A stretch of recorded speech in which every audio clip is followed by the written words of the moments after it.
Hello, everybody. Thank you. It's great to be here live. Thank you very much. I'm Brad Tassell. This is the Virtual Comedy Show. I'm in the San Francisco Sky Club, $39.95, and there were a bunch of people around me, but you know what? Not taking a shower on the ship the last 4 days has paid off. They all got up and left. So, welcome, Cody. I'm excited. Cody Marley, Steve and I haven't seen him much. It's so brilliant to have you back. One of the most brilliant guys I've ever known. Wouldn't you say so, Steve? I would say he's one of the most brilliant guys you've ever known. And of course, Annie Mosier's here, who now has decided not to sing. So that's just going to be fantastic. She just doesn't have anything new. She'll sing. She just says she has nothing new. She has 10 minutes to come up with a new song. And that means we're going to do the jokes. So everybody get ready. So here we go. Hey, number one, the multitude of maggots are incensed this week because the new fictional Little Mermaid is being played by a brilliant, beautiful, talented young black girl. For those of you now saying that Trump nuts aren't all racist, well, if it looks like a pig and talks like a pig, by the way, I apologize to pigs for that analogy. So anyway, but man, they are so mad about a made-up creature that's not white. Is that wild? By the way, if they can't take this, just wait till I tell them who Gandalf is dating. It's a man. Okay. The line to see Queen Elizabeth's body at Westminster was more than 3 miles long. Did you see that? The largest group ever to pay their respects to their beloved queen. King Charles III walked behind the coffin, and Prince William and Harry walked closely behind the king, saying, "You're next." Okay. Ooh. Alice? Yeah, Alice, how you feeling? Good? Not feeling bad, just a lot of bruising, and which doesn't feel nearly as bad as it looked. But I did the video preview and I said, nah, not this week. Yeah, well, it's your prerogative. Well, and you got to stop talking back, I think. So anyway, all right, let's move on. Hey, did y'all see this? I'm sure you did. The FBI seized the cell phone of my pillow guy, Mike Lindell, at a Hardee's restaurant. Experts interviewed commented, "This shows you why you should never order the Frisco Thick Burger on the app." I don't know what that means. Lindell has spent 2 years broadcasting that he has all the evidence to prove voter fraud and was releasing the information in 2 weeks, which he has been saying for more than 2 years with zero evidence revealed. Well, I guess the FBI got tired of waiting to see the evidence, so they came and took it. By the way, hey, Mike, is that a Dominion voting machine in your pocket, or are you just happy to see me? Oh. That's gotten pretty bad. Here's one that no one cares about. Ken Starr, the prosecutor who probed, pun intended, who probed Bill Clinton's affair with Monica Lewinsky, has died at the age of 76. Clinton was impeached but not convicted for lying about having sexual relations with Lewinsky. Starr was very surprised when he reached the pearly gates. "Thanks for nothing, jerk," said Linda Tripp. Okay. What? Wow. Well, you had to watch the Linda Tripp. Linda Tripp kind of got screwed over on that. Okay, anyway. Okay. Okay, let's try this one, see where we go. Blake Lively, we all love Blake Lively. Blake Lively is having her 4th baby with Ryan Reynolds in 7 years. Yeah, that's a lot. The actress says, as far as Ryan's little green lantern goes, the pool is anything but dead. Oh, God. And the second he gets home from a movie, she doesn't need a proposal to let Free Guy loose on old Pikachu. Oh, my. It's one of those silly pun ones that I do. Pokemon night at the Virtual Comedy Show. And by the way, and Pokemon was you know what. So anyway, here we go. Pokemon, Pikachu. All right, hey, did you all see this? The Ukraine foreign minister has designated Kentucky Senator Rand Paul as a Russian propagandist and asset. Ooh. Yeah, I know. Yes. Rand's Kremlin fried chicken is Putin licking good.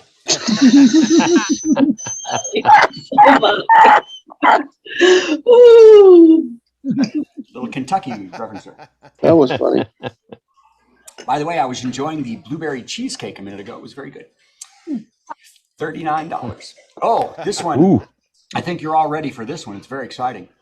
The new season of Dancing with the Stars High kicks off September 19th, which is Talk Like a Pirate Day. And it also answers the question, who's left? Are there famous people left? Nobody. Producers are still bummed. They spent all that time waiting and hoping, and Mark David Chapman didn't get paroled. Oh, man. I know. One source close to the show said, yeah, Mark would have been great, right? Hey, did they ever catch that Zodiac killer? Zodiac. It's Cody's fault. It's all Cody's fault. Yay. Zodiac. The Zodio killer. Is there a difference between a Zodio and a Zodiac? Well, Zodio, with the Zodiac killer, the little Zodio. Okay. All right. Zodio. I am so mad. I'm so My mad. favorite Phil Collins song. I know. Yeah. Zodio. Zozo Zodio killer. Okay, let's get back on track, folks. I've been off a few weeks. Last week it was jazzy comedy guy. Here we go. Hey, President Biden, after signing historic legislation to combat carbon emissions. Hey, cough it up. What was that? That wasn't me. Mute. You want to mute on that? Jeez, I think you gave us all COVID right there. All right. Jeez, God, leave the lung. Here we go. President Biden, after signing historic legislation to combat carbon emissions and climate change, flew the Air Force One Boeing 757 30 minutes up the road to vote in Delaware. Unbelievable. It's crazy. The president arrived at the polling place 1 hour before voting closed. It took longer to get there because the motorcade was blocked and Secret Service had to get out and club baby seals. Delaware, by the way, has early voting and mail-in voting. Joe said he will offset the tremendous amount of emissions for the trip by not farting for 7 years. Wonderful. No way. Challenge. No way. Yeah, not a challenge accepted. He's Not a 78. I know. It just gets wetter, doesn't it? Ooh. Ew. Wow. Oh, God. That's why you love this show, isn't it? Well, you thought that was Tasteful gross. humor. That's true. You thought that was gross? Wait for this. Marjorie Taylor Greene said that she is against solar energy because she wants electricity when the sun goes down. Wait a minute. What? Marjorie Taylor Greene said that she's against solar energy because she wants I know she's not the brightest bulb. That doesn't make any sense at all. One candle power. By the way, suffice it to say, Greene is still confused by her cordless vibrator.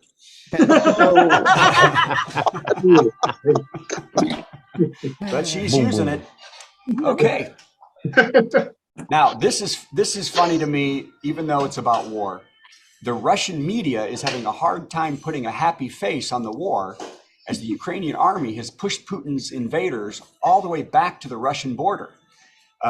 Russia has also suffered heavy losses as troops are surrendering faster than your little brother when he hears, "Why are you hitting yourself?" Russian news anchors basically face the gulag if they say the country is losing.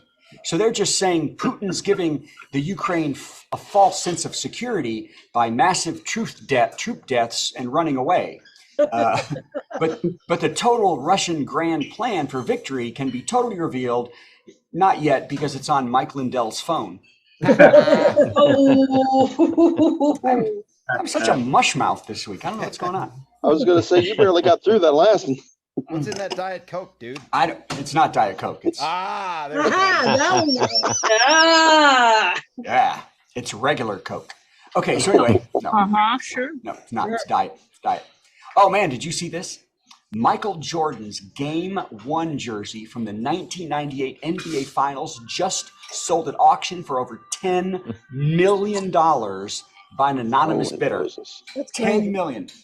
The most ever paid ever for any sports memorabilia in history. By the way, Dennis Rodman's jersey went for 11 million, but the anonymous bidder tried to pay in North Korean won, so it was pretty easy to figure out who it was. Oh my God. On hearing the bid worth $4.80 US by the North Korean dictator, the Sotheby's auctioneer was forced to say, sold. I thought that one was cute. Okay. This one, I don't know if the joke's good, but it's crazy. Have you seen Brett Favre is involved in stealing $77 million in Mississippi welfare funds that were supposed to go to feeding and helping needy Mississippi families? They got texts from his phone, and authorities say he texted, "Santa came today," as he received his cut, $1.4 million of the money. Mississippi is the poorest state in the U.S., and Favre is worth more than $100 million. Now, Brett Favre's lawyers said, what are we supposed to do? Those kids are on the naughty list. Oh my God. Like Brett's not. That's right. Well, I just can't believe that he literally is in a scheme that has stolen $77 million from welfare, and they split up the money, a lot of it, but they built a university volleyball where his stadium where his daughter plays. It's this guy. It's That crazy. is hard to believe because he's not Donald Trump. Well, yeah, but he's a Trump support. He's a Trumper, though. He says he doesn't know where the money comes from, but I don't believe it. No, and he said he didn't know where it came from. No, he's got a million texts saying, screw those kids. Okay. Two more. I'm sorry. This is going on too long. I'm sorry. Cody's like, I said I have an 8:20 out. I've got things to do. Here we go. A Yale researcher, Woo Kyung-an, says that 3 common thinking traps can destroy your success in life, okay? And these thinking traps are: we overestimate our abilities, we fixate on the negative, and we cherry pick data to fit our worldview. Which I say this is crap. I am positive I know way more than her, and 82% of people agree with me when I talk to them. Okay, I want to do the worst joke now and try to write one to the end of the show because I want to do this joke. Okay. But you're going to say this is the worst joke, but I'm going to try to write another one by the end. I'll log off here in a minute and try to write a joke. Here we go. Leonardo. Yay! That was Brad Tassell, everybody. Shut up. Here we go. Stop it. Leonardo DiCaprio is fending off rumors he is dating 27-year-old model Gigi Hadid because they are hanging out a lot. DiCaprio says it's offensive to think he would date Hadid. He's just spending time with the model till her 2-year-old daughter Kaya turns 18 so he can marry her. Lord. 27, said the star. That's a grandma. Okay, Steve, now.